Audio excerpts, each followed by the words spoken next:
Hello, my name is Karen Trent. Welcome to my EdTech 562 Final Integration Project. The Final Integration Project is based upon a lesson plan involving manifest destiny. Manifest destiny was the belief by the westward expansionists that we could go as far west as the continent would allow. They believed it was our destiny or our fate or our God-given right that we would pursue all the way to the coast. Description and/or summary of the technologies incorporated. The original lesson was created in Microsoft's 2010 version of PowerPoint. PowerPoint is a tried and true media tool. It allows for graphics, sounds, animations, transitions, and other media.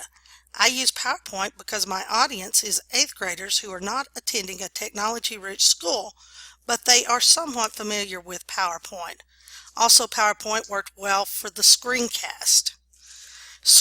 The screencast was created with Screencast-O-Matic, a screen recorder that is free. It works in Internet Explorer, Firefox, and Safari. It is not compatible with Chrome. Screencast-O-Matic will record up to 15 minutes. It is compatible with Windows XP or above or Mac PCs. It allows for audio recordings while simultaneously recording your screen. Not a lot of bells and whistles in the free version. Limited when used with PowerPoint. You are recording the screen and not the slideshow. Learning theories and instructional design models. I used a variety of models incorporating about 4 different views. First, the constructivist, though not a true constructivist view, it does allow the students to choose their own approach as to the final product. Students may choose for their final product in the lesson Powtoon, PowerPoint, Bitstrips, Storyboard That, or any other animation or storyboard media approved by the teacher. The constructivist theory was composed by John Bruner. Behaviorist theorists believe that the objectives should be teacher initiated. It is not a constructivist approach at all. It is very, very structure oriented. Its originator, B.F. Skinner. The distributed cognition views of Edwin Hutchins seems to be the best fit for my final PowerPoint presentation. It affords the students with more than the standard pen and paper lessons. They do have a hands-on approach. Presentations represent cognitive activity. Their mind is engaged throughout designing their own final product, and they claim ownership of what they want to produce for the teacher. They receive peer feedback when they provide presentations to their classmates, which allows for interaction. Other forms of interactivity include artifacts in the form of pictures of family modes of transportation and manipulating software. Like most constructional theories and most educational instructional theories, this presentation is also rooted in Gagné's theories. 7 of the 9 areas purported by Robert Gagné are included in my final presentation. Number 1, it gets the students' attention. It informs the learners of objectives. They are able to use prior knowledge in the form of how did my family get here? How did they enter the United States? New material includes the ideas of manifest destiny, learning guidance through teacher monitoring throughout their work on the presentation, a feedback on correctness. Now, that has some smaller issues. As far as correctness, you are not able really to judge, oh really, your family got here that way? But the feedback on correctness is, did they understand the push and pull factors that allowed your family to travel to the United States? And finally, a rubric is presented beforehand so the students know where they are going, how they will get their final grade. TLW, or the learner will apply their knowledge of push and pull factors to current immigration procedures. The learner will compare manifest destiny to current immigration procedures, and the learner will use technology to create a presentation that demonstrates their understanding of push and pull factors, immigration, and manifest destiny. Yes, we are all involved in high-stakes testing, so my intended audience is 8th grade students preparing for the STAR in U.S. history. Manifest Destiny itself is encompassed in about 4 to 5 critical TECs. On day 1, I will introduce the topic, assign students to research how their ancestors immigrated to the United States. Ask your grandparents, ask your parents. This in itself gains the attention of the learner. Day 2, select the media and design the presentation. Choose whether you want to do a storyboard or whether you want to do an animation. Day 3, continue working on presentation and finalize with a hard copy. And then day 4 begins oral presentations. Some adjustments may need to be made and run into a day 5 depending on class size. My district, the total size of the class is 10 8th grade students. Therefore, 1 day of oral presentations should suffice. John Keller's ARCS model is the instructional design model that I use for the presentation. It draws the student's attention. How better way to draw a student's attention than it's about me, it's about my family. It's relevant in the fact that it is about me and it's about my family, and I take great pride in my roots. It develops confidence because there's personal control. There's no definitive wrong answer to your own roots as far as how your ancestors migrated to the United States. And it provides a sense of satisfaction. I represented my people well, my family well. I showed pictures of my family in some of the artifacts that I provide throughout my own presentation. These are ideas that really grasp the young learner's knowledge and really grasp and maintain the young learner's focus. As I said, manifest destiny is mentioned by mouth several times throughout the TECs, but it's also described in the idea of the history of westward expansion, and probably even once you touch on sectionalism, you can see how the states developed their beliefs and their system of values in the ways and the areas in which people migrated. It touches on push and pull factors. It explains the political roots of manifest destiny somewhat, the economic, the social roots, especially the social roots in this assignment are explored.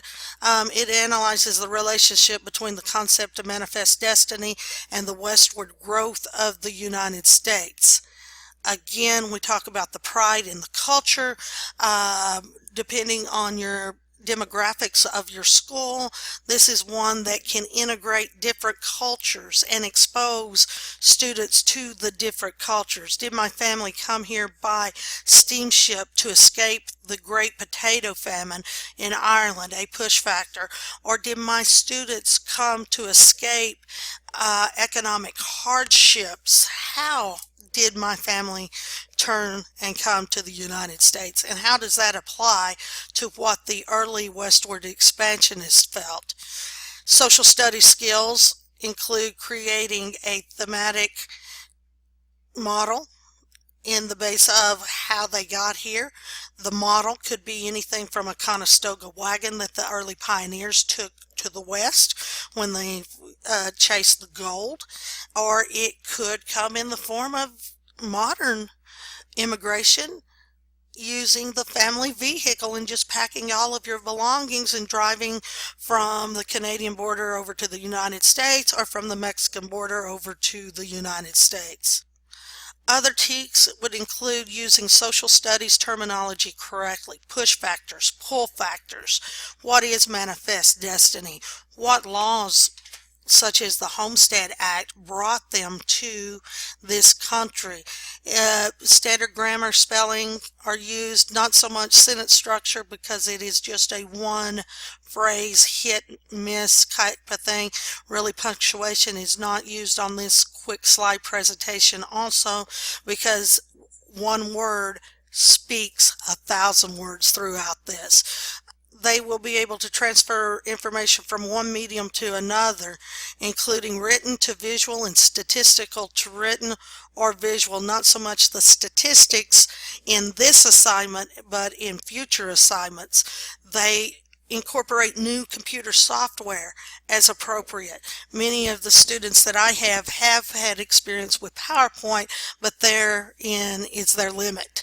They will look towards being a little anxious or show some anxiety when using new forms of media where they are actually doing the speaking into a microphone, such as doing a screencast. Other things they're familiar, probably the Facebook medium, using Bitstrip, but are they familiar with other things such as Storyboard that?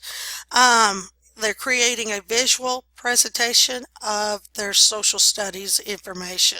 This is my example for the students to follow. They are to create their own method of transport to the United States that their ancestors took.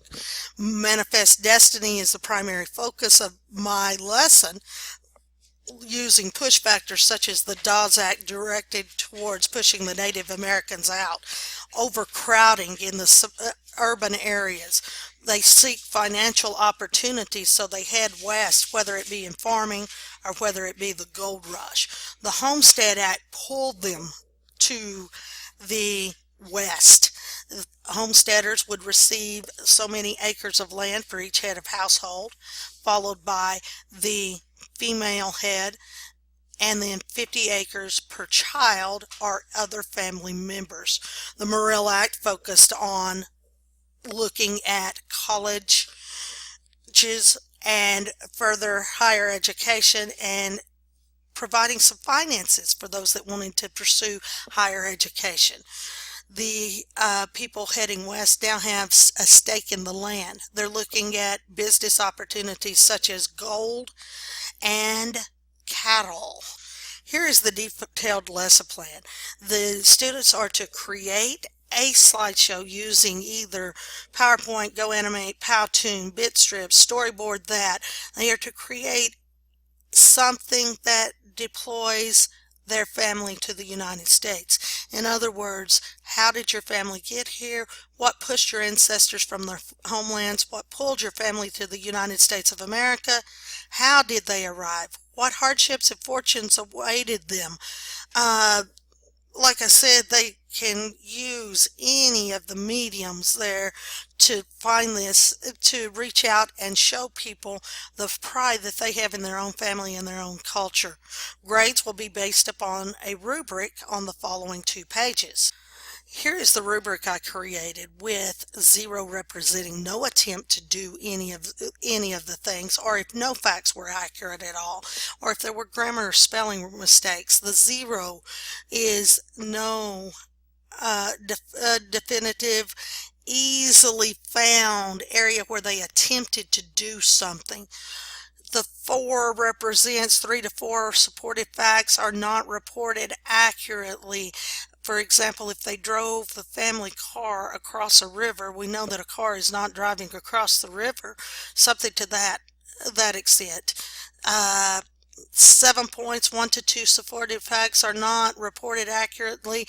In the 7 category, I usually allow for 1 mistake to 2 mistakes in that category when they lose the points. And then category 11 point, that rubric is everything was perfect. Everything was there, and basically I come out with 9 categories.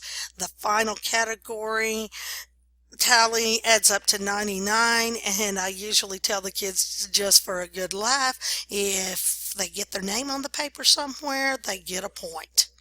Thank you for viewing my presentation.